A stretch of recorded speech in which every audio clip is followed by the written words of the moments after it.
Hello, everybody, and welcome to What I Wish I Knew About Money. My name is Eli McCullen, and I am the Financial Education Coordinator at the Mays Center for Experiential Learning and Community Engagement. Our speaker today is Addinelly Addy Soto. She is an alumna of Texas A&M San Antonio, class of 2016. In the last 10 years, Addy has been self-employed, a business owner, an educator, and a branch office administrator for Edward Jones Investments. She graduated with her bachelor's in bilingual education, but she's given herself the opportunity to continue expanding her knowledge in other careers. She feels that the skills that we learn through life are given and should be used to the fullest potential as long as it brings joy and success. She has worked her way through different opportunities to help her family of two under two, her husband and grandparents, to live a comfortable life as they reside on the south side of San Antonio. She and her husband, here, Felix, have been a great team that together breaks down the barriers that life throws at them by taking the right steps, advice, and making the best choices possible for themselves and La Familia. Addy was the first in her family to graduate from a university. This has been one of her greatest accomplishments in her life, as it blessed her with the flexibility to change careers through the years. Addy believes that her education is her greatest strength when faced with unprecedented situations. In her own opinion, knowledge cannot be taken away, and it is indisputable anywhere in the world. Please welcome alumna and speaker Addinelly Soto.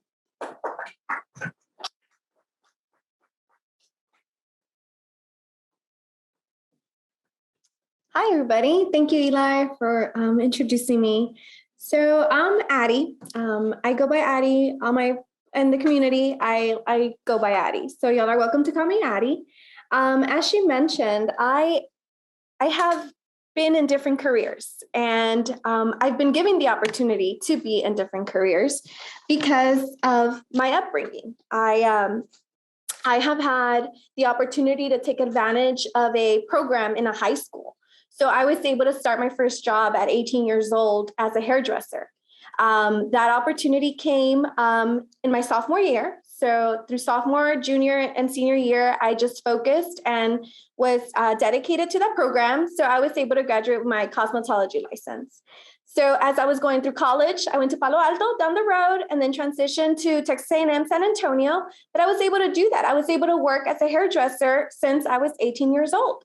And then I graduated from Texas A&M San Antonio in 2016, and I transitioned to education while still juggling both jobs because hairdressing is a career. It's something that everyone can do for a living for the rest of their life. But because I wanted to continue my education, I came to Texas A&M San Antonio. I graduated with my bilingual education. I taught for 2 years with Southwest Independent District down the road. And that worked for about 2 years. And I then transitioned to Edward Jones Investment for branch office administration.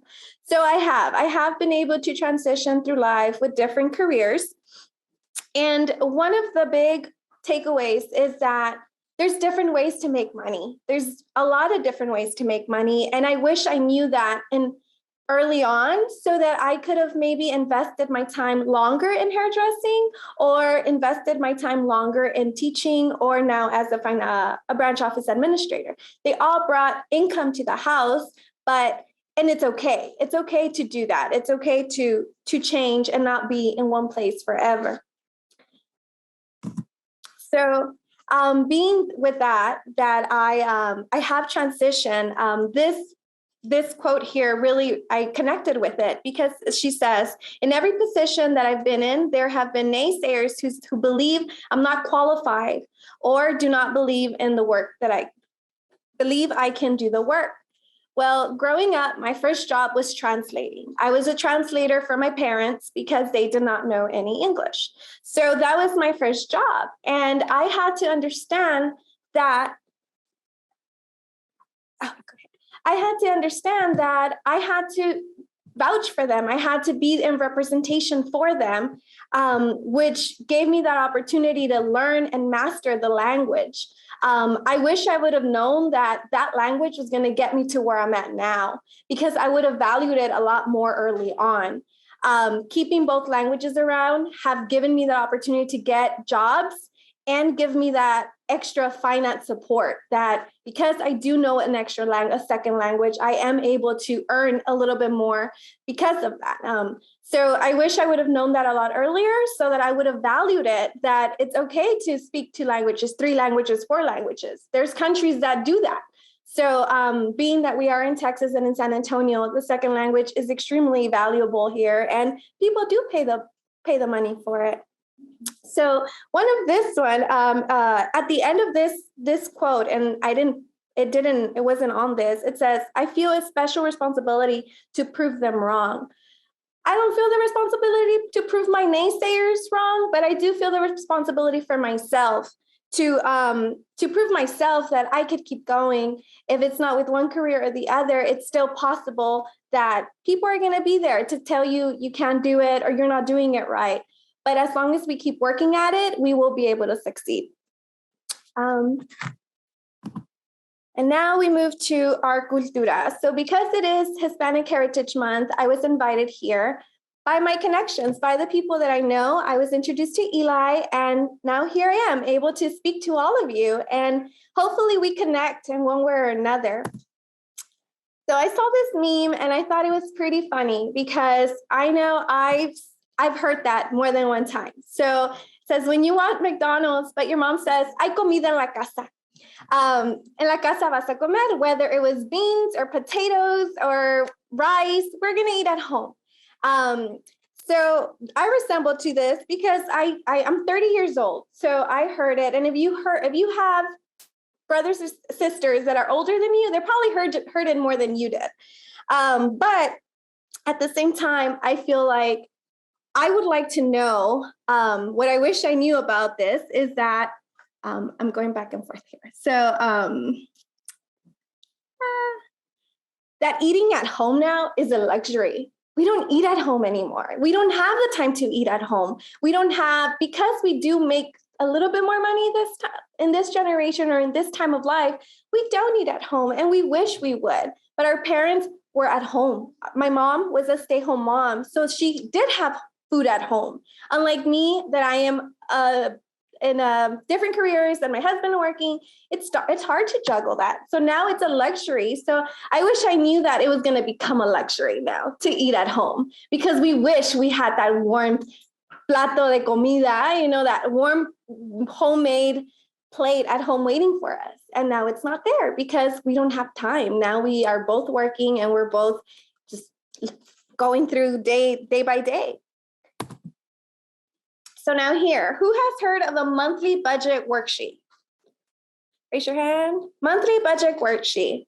Okay, a few hands. Okay. Is it did you do that? Did you do that? Do you keep up with that? Is it something that you use, or you just heard of it?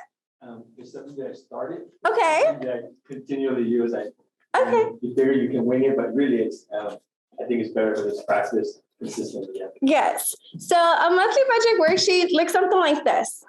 So a monthly budget worksheet is something that, whether it's 1 bill a month, 2 bills, or maybe you don't even have bills yet, but it's something that if you have some type of income, what are you going to do with that money?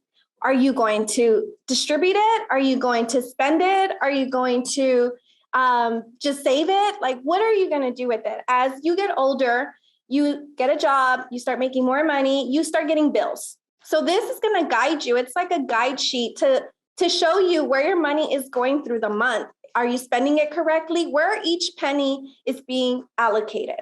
Growing up, I didn't see this.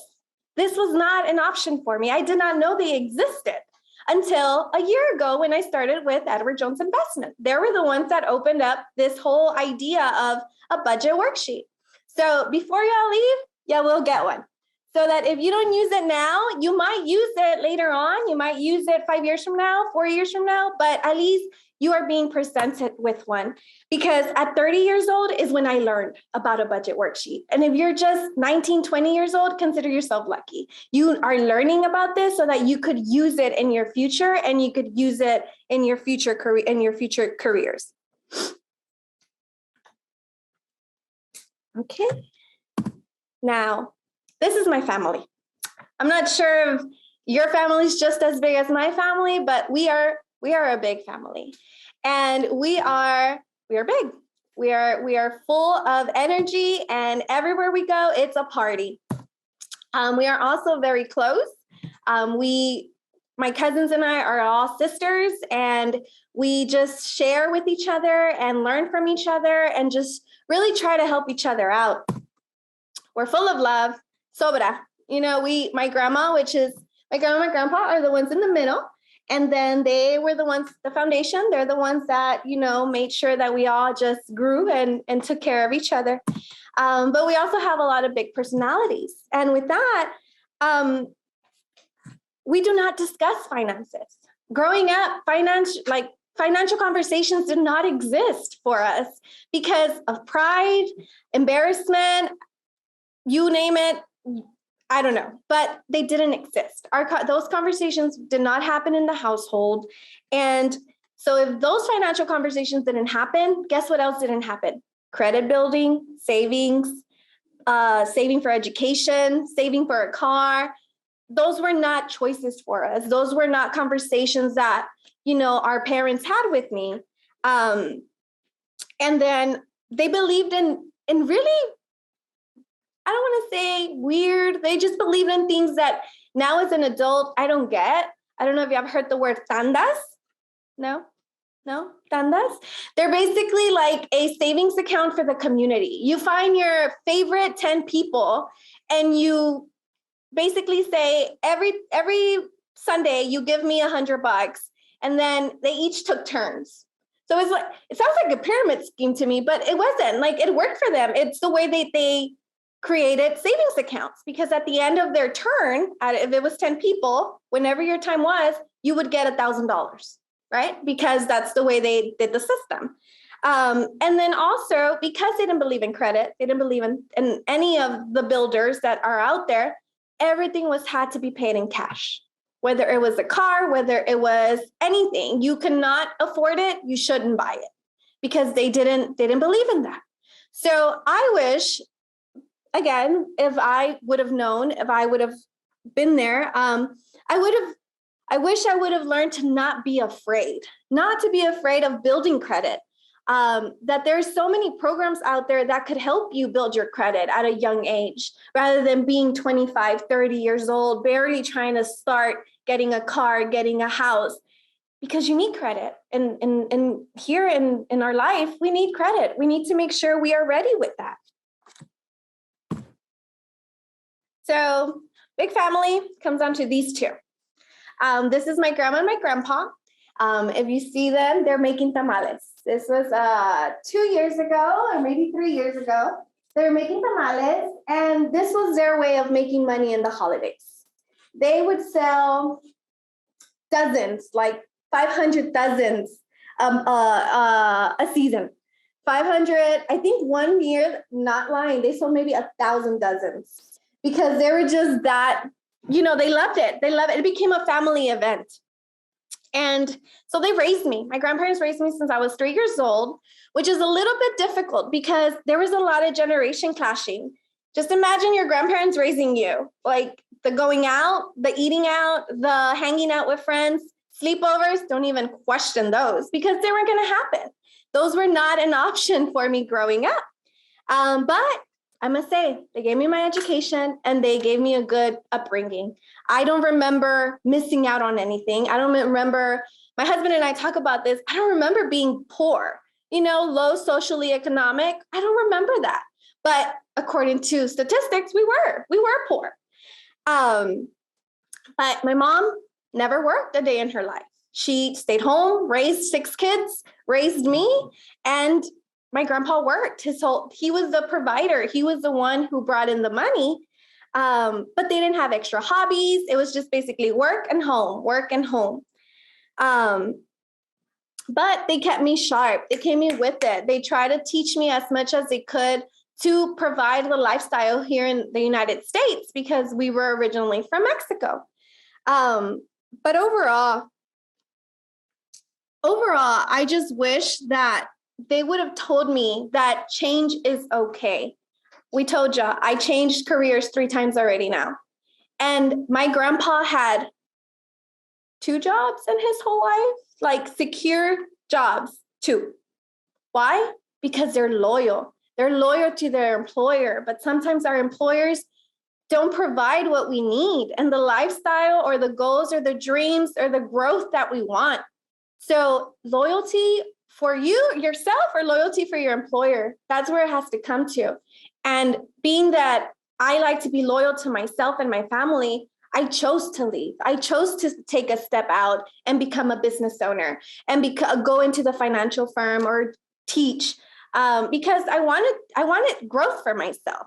So I wish they would have told us that with change comes more money, that it's okay. It's okay to think of yourself. It's okay to think of what's going to be best for me, my husband, and my children, because at the end of the day, we got to grow.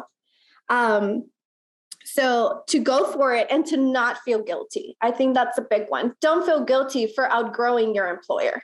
Do not feel guilty because that's when they start taking advantage and you just don't feel appreciated. And now the free trade programs. Does anybody know about them? Free.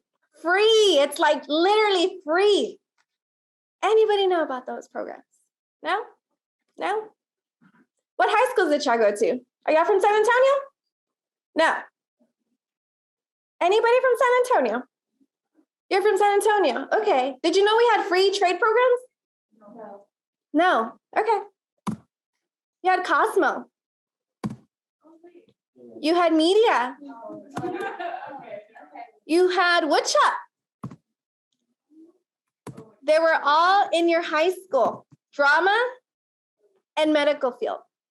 They were all in your high school. But we sometimes overlooked them. We just didn't pay attention to them, but they were free. And that is the one that I benefited from. I was in cosmetology from sophomore to junior year. And it was one of the greatest choices that I did growing up, because if I didn't want to go to Texas A&M or a different university, I didn't have to, because I could have just been a hairdresser. I could have just done that. And it's a career. It's a really good career, especially in today's world. But our districts in San Antonio have these programs available for us, but they get overlooked time after time. And they're not taken serious. They're not taken as serious as they should be. But this gave me the opportunity to enter the first career, to give me that motivation, that passion, and that opportunity to get a head start. And it's free. It's free, y'all. Like, if y'all have little sisters, cousins, anyone who is still in high school and they're still in that age group where like it's freshman, sophomore year, tell them to look. Tell their parents. Tell them to look to see what is best for them, to see what they're interested in, even if they don't do it for a lifetime. But it's something that I was cutting hair instead of having to work crazy hours at a retail store or restaurant store. I was a hairstylist during college. So these are jobs that you don't have to stick with, but they could help you. They could help you through that. And guess what? It pays for your school because you're working, like you're really working out there, and it could pay for your tuition. So I ended up going to high school, and my high school did provide cosmetology. And although I don't love the fact that cosmetology was, I don't love the fact that that was my only choice at that time, but I do love that it was my only it was a really good option. I didn't see it as a 16-year-old, but now as I'm 30 years old and I open my own business as a hairstylist, it's amazing. I have my own schedule. I have my own clients, and it's just an opportunity that I am so grateful I took care of it at that time that I took care of it. So then, let's see. Higher education. So college, university, that was not an option. That was not even brought up to me growing up. Maybe to you all, yes, because y'all are here. You know, y'all are young, y'all are here. But for someone like me growing up in the household I grew up in the culture, higher education wasn't an option. My minimum requirements was just to graduate high school. Just graduate high school and do hair and you'll be fine. Going to a university was not brought up because of funding, applications. Nobody knew how to help me get through applications. It was too expensive. No one had ever been to a university, so no one really knew where to start. I am grateful that in the junior senior transition, I met my husband. He's 2 years older, so he guided me as to here, fill out this application, fill out this, go here, sign there. And that's how I ended up transitioning to Palo Alto. But if it wasn't for him, I probably would have still just been doing a hair. You know, I still probably just would have stuck to hairdressing. And then to throw a curveball at the whole searching of what I'm going to do when I grow up, we also realized that my legal status in the United States was not appropriate. I was considered undocumented at that time where I was transitioning from high school to college. But thank God in 2020, the DACA program was brought up to play, and it was a great opportunity. It was a great opportunity. I'm not sure if y'all know what DACA is. Yes? Okay, awesome. So we are DACA recipients, and DACA has helped us and open up those options in life that maybe they wouldn't have been available if that program wasn't available for us. So because of that, we were able to use Texas grants and use the resources. I know y'all have an awesome DACA resource program now, a center here, which is great because when I was here, there was not a program. But I just wish back to what I wish I knew about money, that I would have known and that my parents would have shared the amount of careers that are out there to choose from. I wish they would have known the different careers and the amount of money it brings for us to understand what would be my best choice, what would be the best route for me. Sitting down and talking of, like, mija, this is what's out there. What do you want to do when you grow up? I'm 30 years old. And I have so many things I want to do when I grow up because I feel like I've just been given bits and pieces of things. So think of that. Like, think if your parents or your siblings, if you have older siblings, if they have talked to you about that, consider yourself blessed because they're guiding you to that road of what you want to do.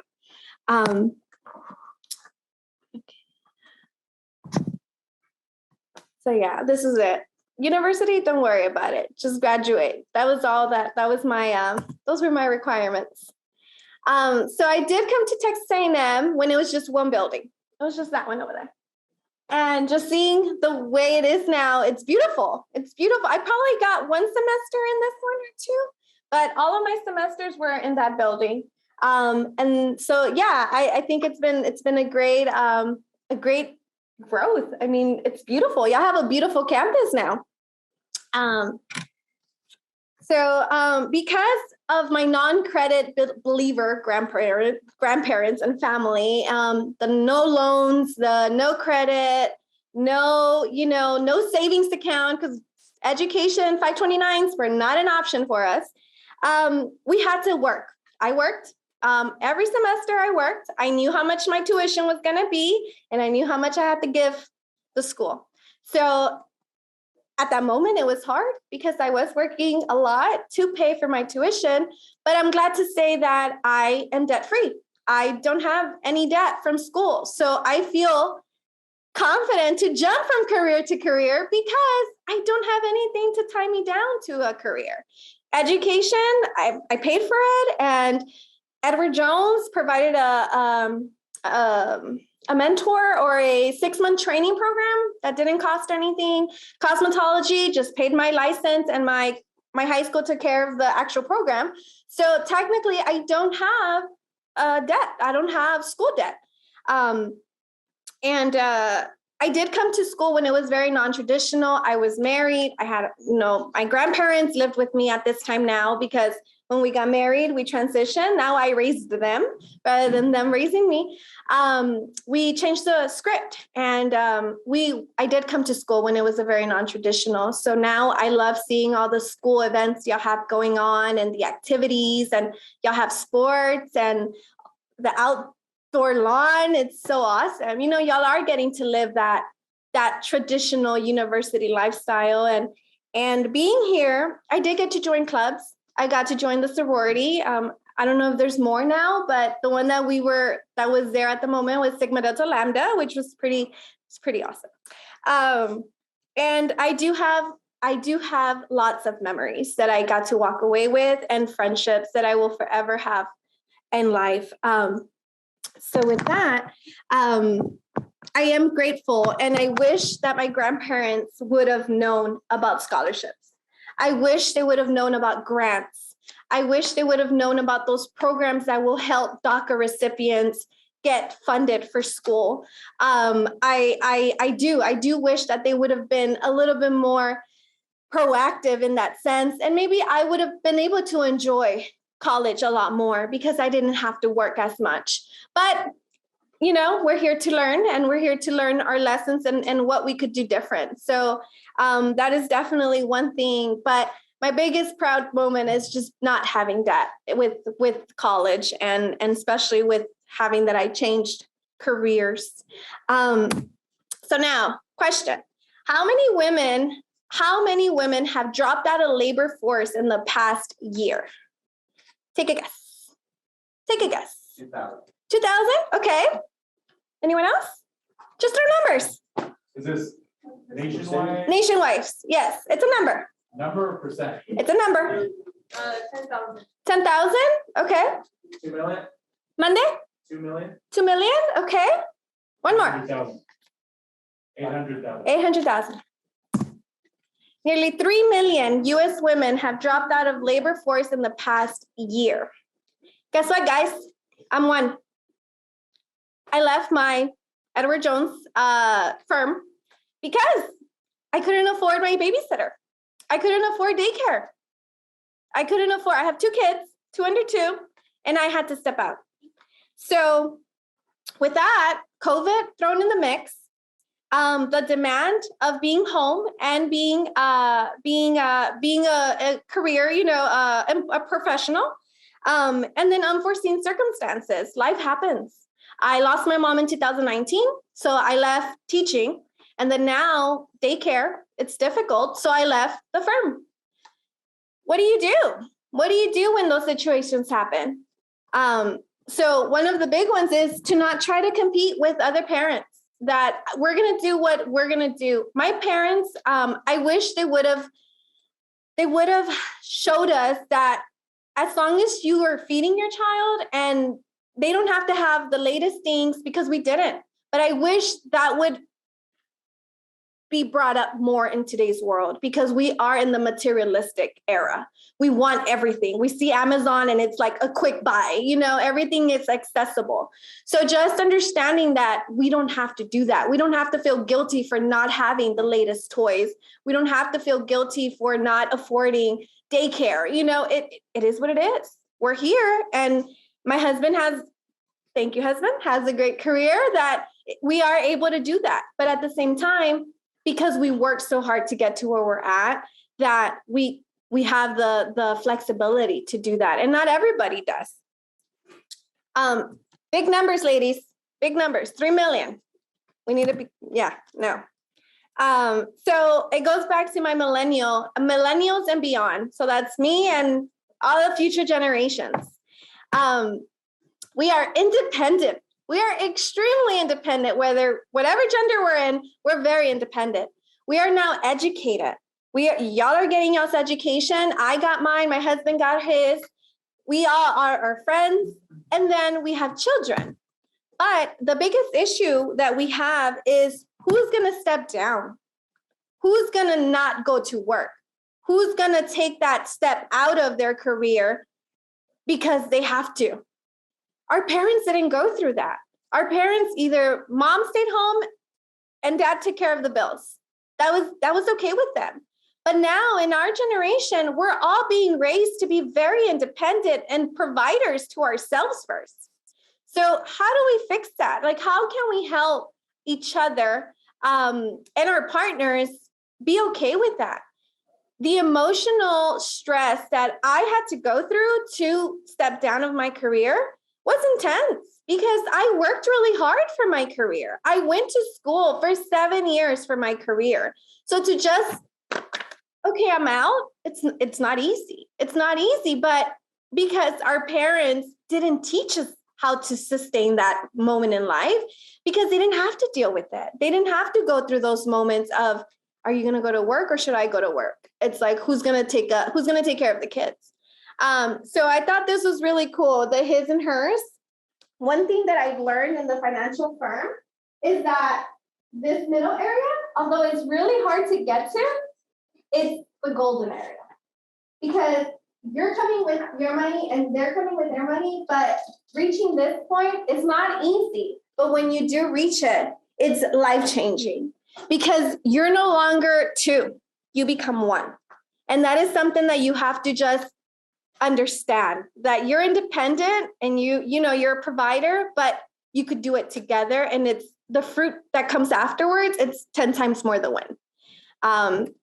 So like I said, sacrificing careers, I just wish that I knew that sacrificing careers for the family was going to be frowned upon, because it is frowned upon. If you sacrifice your career, it's frowned upon from the family, or if you sacrifice your family for the career and vice versa. So I just wish that my parents would have given me that motivation or that realization that it's okay to stay home or it's okay to work. Whatever's going to be best for you and your family, it's gonna have to work. The money will eventually generate, one way or another. Money will eventually generate, but time with our kids is priceless. And I know that my grandmother would have been extremely happy knowing that I am home with my children, because she was a home mom. She raised us at home. Another question: how much money should one save for an emergency? So an emergency fund. How much money? Let me rephrase this. How many months should you prepare for an emergency fund? Go ahead, say it. Usually 3 or 6 months, okay? A year, okay? Yeah, okay. So according to the financial institutions, it is 3 to 6 months. But because of COVID and the chaos it brought to life, you need 6 months of savings in your bank account. And that is with the budget worksheet that you'll get, you just times that by 6. And you need to have that, whether you don't have bills right now or you do have bills, just have a savings account for XYZ reason. So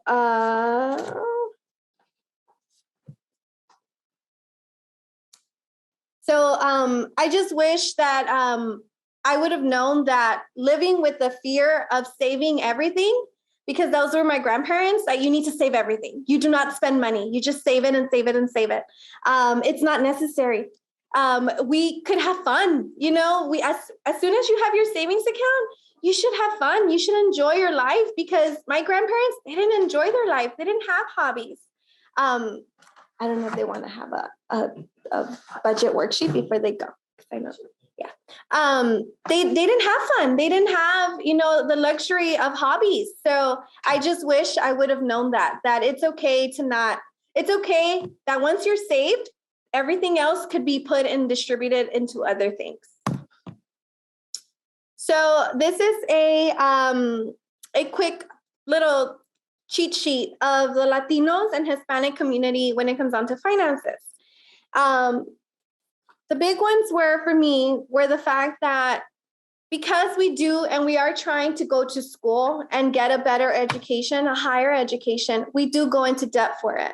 So because of that, we have a 63% of Latino students who graduate with their bachelor's degree borrowed the money for their degree. So you're paying it, you're having to pay for it. So that 63%, I mean, it's your first 3-4 years, you're paying back maybe more, unless you really, push yourself and pay it sooner. The other thing is we're not generating the amount of money that we should to have the spending that we have. So that is 30% of more of their household income goes into the housing cost. So you're just working to pay your life and that's it. There's no extra funds like for the Hispanic community. We have to either add extra hours or have side hustles. And then this one's another one that the average wealth of white families was 6 times greater than the Hispanic families. Why? Because they know, like, the culture, our culture, and I was just having this conversation with my grandpa this morning, we're close-minded at times. We refuse to understand what's out there, what the opportunities are out there.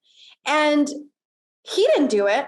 So I told him, I'm like, y'all didn't do that for us. Guess who's going to have to do it? I am. My generation's going to have to do it so that I could distribute and show my future generations, hey, this is the way money works. This is the way growth goes. I was just having that conversation with him this morning and he was listening. But sometimes I feel like he's very, stern on his ways. So one of the things I wish I knew back, is money can grow when placed in correct programs. Edward Jones has taught me about IRAs, stocks, bonds, money markets, education savings, the 529s to prepare for my kids.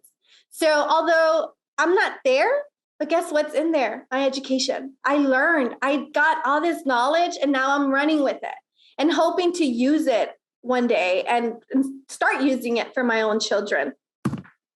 So who are the pros? Where do you go for this information if your parents aren't distributing it for you? You go to the private firms like Edward Jones, Merrill Lynch. There's a lot of private financial advisors all over San Antonio. But guess what? There's not many in the South Side. So you will have to go to the North Side or the Northeast, Northwest to find a financial advisor. Where I worked at, we were at Southtown area. And then there's another one by Macreles Market, which is sort of Southeast, but there's none in the South. That kind of career is not, and the South is not poor. There's so many assets in the South. It's just that we're not there yet, unfortunately. We're not there yet. But they're the ones that you go to for this information, and they will guide you and give you advice as to what choices to make, where you're at. Are you ready for retirement? I know y'all are really young, but you need to be ready. When do you want to retire? Like, how much do you want to retire with? Also, bank institutions. We have plenty of those in the South Side. You go to any credit union, any bank institution, and if you have a checking or savings account with them, you're their client. You could ask. It's like, how can I start this? How can I start that? So they are also there as an option. And these institutions come with special programs. There is one in particular that I absolutely love. It's a credit union, and they have signature loans to build credit. So at 18 years old, I did start with my little credit of $300. But hey, that helped me get the ball rolling and work my credit with that institution. So it was a great opportunity to start those. So if y'all don't know of any of these, share this with your parents. Like, help them. Hey, Dad. Hey, Mom. I learned this. Like, have you heard of it? Is it something that we could start working? Because I'm X age and I want to make sure that I'm going to school, but also trying to work through credit and understanding what credit does for you. So then So yes, one of the big ones that I wish I knew is don't be afraid of your 3 O's. This is a big one that my financial advisor would always say. The 3 O's are what you owe. So y'all are young, but us who owe things is like, what do you owe? What do you own? Like, what is your assets? Like, what do you have? Whether you have a car, something that's yours, that is valuable, that you could actually say, this is mine. And that will show you your opportunities. So that will show you where you could put your money, where if you have $50 left over at the end of the week or at the end of the month, are you going to go spend them at Starbucks? Or are you going to save them and put them or put them into a savings account to help you grow? Like, where are you going to? I see her like just nodding her head. Are you going to just spend them save them? So just learning all of that. So I wish that my parents would have taught me that early on. So this is one, this was a big quote that I say it all the time to all my friends or whoever I get the conversation going with. I share this. I learned this quote here. I don't know who told me this quote. It was a professor. I just don't know who it was. And I wish I knew, I wish I could remember who it was. But anyways, it's the more cultures you meet in life, the more your own culture changes, which is, it happened to me. I saw it. And that's why I resonate to it, because it happened to me. My husband and I have been breaking obstacles and barriers, and just, we've done that in our lifetime because we're not your traditional Mexican of what I grew up with my family. And we are not the stay up till 4 a.m, tomando, and drinking and having a party. Like, that's not who we are. We are in bed by 8 o'clock. And we're tired. We have children. Our children are in bed. They have a bedtime, and we're just not, yeah. But because we've learned, it's exhausting sometimes. But yeah, no, overall, I'm glad that we have met many cultures, whether it was in the university, in our careers, our mentors. But it's okay. It's okay to change. That's what we're supposed to do. We're supposed to grow. We're supposed to become better versions of ourselves. So this quote was really, really important to me. And it still is. I still use it any moment that I get. And because I've met different cultures, I've met different mentors. I have many mentors that I could just go to. If it's not my parents, it's my mentors. My parents might have not had all the answers for me growing up with money, but my mentors might. And I'm thankful for that. There's many resources here in the university, especially since y'all are students. Eli has a money coaching program that she could mentor you in if you really want more information. Like, there is resources now here available at your disposal, just for you to just go walk in, and they will help you. They could help you from getting ready for an interview to getting ready for your careers. They will guide you. So use those mentors, use those people around you to help you become a better version of you. If unfortunately, sometimes our own parents can't, but our mentors can. Let's see. So these are my cousins. What I wish to do for them is show them, teach them, help them grow in any way possible, because our past generations didn't do that for one another. And like I said, going back to the beginning, I don't know if it was pride, stubbornness, embarrassment, just laziness, but I refuse to do that with my cousins. I refuse to not share the knowledge that I was able to go to learn. And I want them to grow. I want them to be better.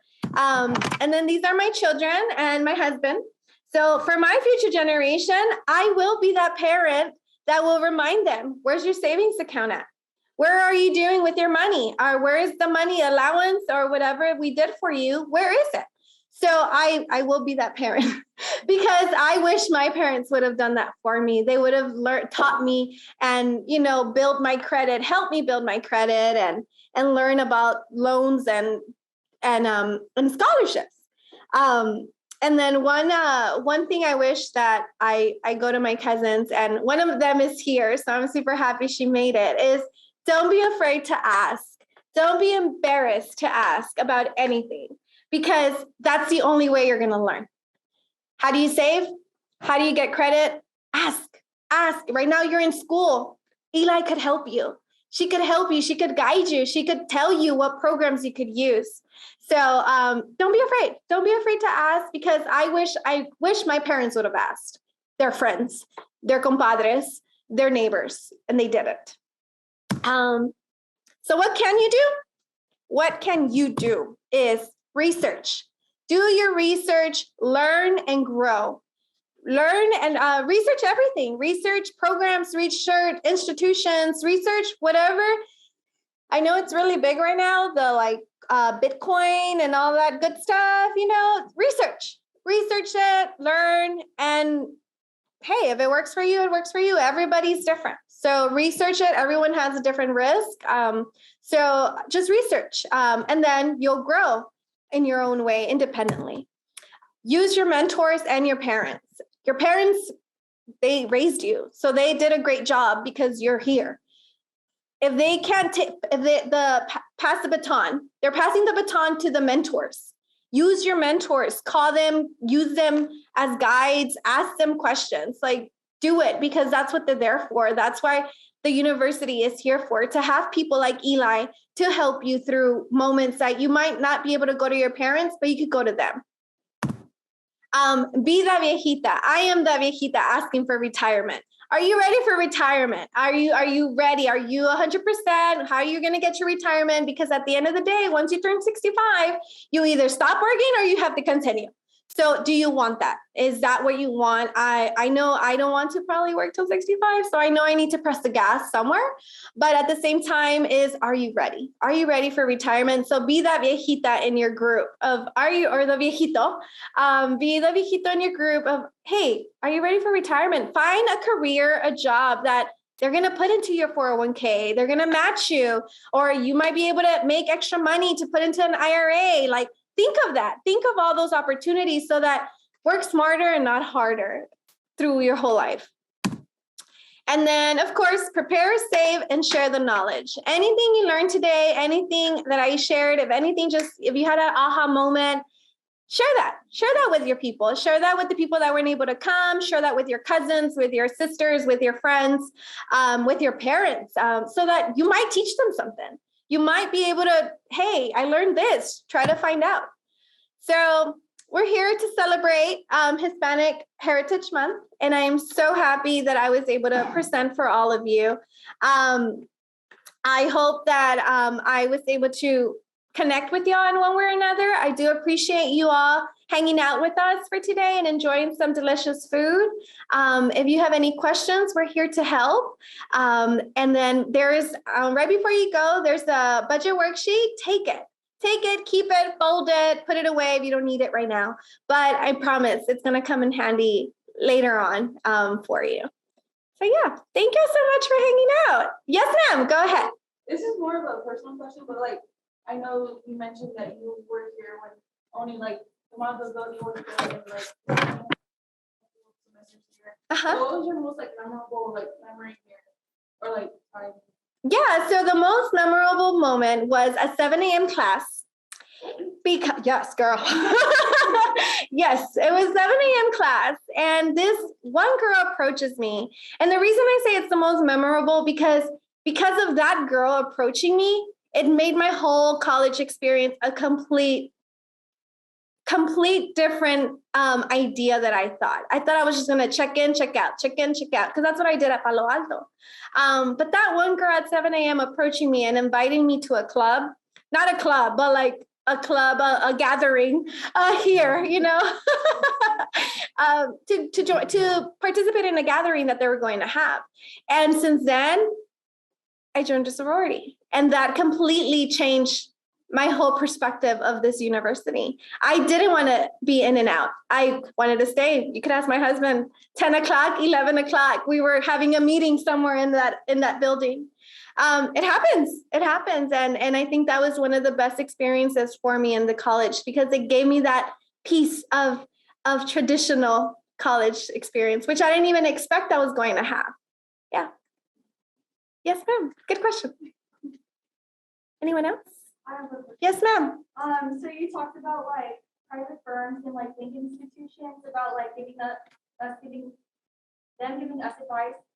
Do we have to like pay to like, I guess necessarily make an appointment with them or like get advice from them? No. So speaking from the firm that I come from, first appointments, there's no fee. You're learning. You're just going for that interview, for that experience. And you brought a good point.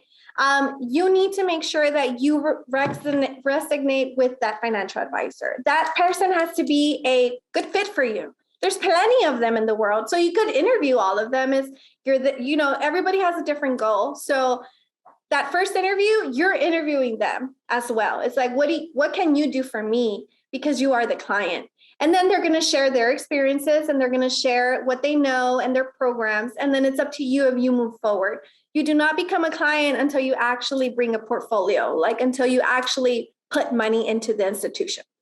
So you're getting to meet them. You're interviewing them at this point because you want to know what can you do for me? What are you going to do for me? So no, there's no fee, especially if you go to a bank institution. If you're a client, if you have a savings account or a checking account, you're their client. So you could ask those questions and make those appointments to learn. You're learning, and until you put a penny, that's when the money starts rolling. Mm-hmm. Anyone else? Okay. Well, thank y'all so much for coming. I really appreciate it.